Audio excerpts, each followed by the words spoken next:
បងគ្រាន់តែឃើញផ្លូវអូនសបែបនេះបងហែវខ្លាំងណាស់ Thế nên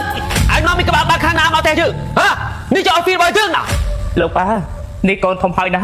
មិនមែនជាក្មេងកាលពីម្សិលមួយថ្ងៃទេ Không tới anh cũng đã tôi phần đi thế mình toàn thông nó không này bao chương đúng thế nào លោកប៉ា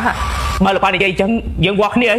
à cô chừng lại rồi anh hiến boss mình đừng ơi không à ខ្ញុំចង់វាស់កម្ពស់ anh có tập đẹp lạc bịch hơi nào អូនជំរាបសួរប៉ាក្មេកទៅក្រែងលោកគាត់ជុកខាងយើង đây là bọn anh chi tiết bạc hơi à ជំរាបទាំងពីរទៅអូន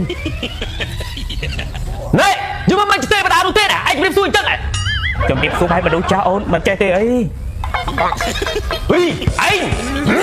anh đi đưa chân thắng à mình toàn mang chỉ khai tay chỉ còn sao mà chân phòng đưa một con hàng hơi to thằng rong phải tay chỉ còn sai chân tí nữa mình kêu vào đâu chân sập hơi thế à លោកប៉ា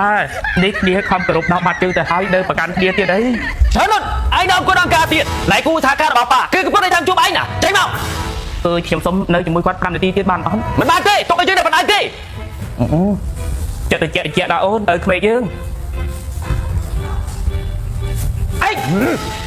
này mấy cái mốc làm lại hãy đây bán cho mày thành con pro mà chứ giờ sụp bố lắm con của anh lại cho mình để anh ấy đó mà trong tôi đã con của anh rồi hơi bị cha lô bờ thả con bút ra lại con pro đào mình đào thành lại kia mình ai ô su sẽ đây ra smart លោកអធិស្ឋានខ្ញុំមិនមែនឈ្មោះរ៉ាស្មាច់ទេលោក kì ra chê បាទលោកនិយាយចឹងលោកថាកូនប្រុសរបស់លោកមកជួបខ្ញុំអង្គុយចាំប្រហែលជា2ម៉ោងហើយអត់ទាន់ឃើញគាត់មក cho ai cái bánhនឹងវាទៅណាវាមិនបានមកជួបទេ ខ្ញុំអត់ឃើញទេខ្ញុំអង្គុយចាំគាត់មួយថ្ងៃហើយលោក អូអានេះប្រកាសប្រហែលជីវិតដីក្នុងបន្ទប់ទឹកហើយ បាទអញ្ចឹងធ្វើមិនទៅលោក ចាំខ្ញុំទៅ check មើលសិន បាទ អូខេ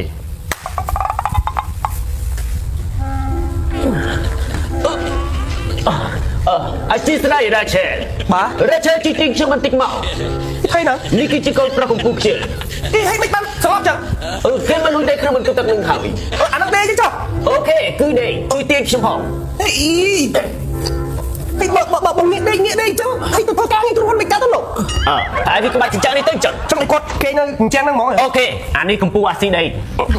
អាចធាត់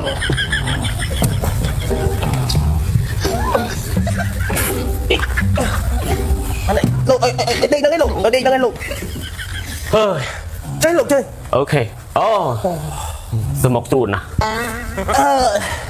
ខ្ញុំគិតថាការងារដែលយើងបានជជែកគ្នាកាលពីម្សិលមិញចាំពេលដែលយើងបានដំណឹងអស់ហើយចាំយើងមកប្រាប់គូលោកក្រោយក៏បានដែរ អូខេពិតជាល្អខ្លាំងណាស់ អញ្ចឹងឥឡូវនេះយើងទៅមើលគម្រោងដែលល្អដែលមានសក្តានុពលទាំងអស់គ្នាទៅលោក អូខេ អូខេ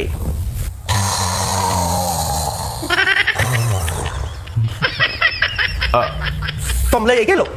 នេះគឺជាសម្លេងសត្វដេរិឆានសត្វដេរិឆានកុំស្រែក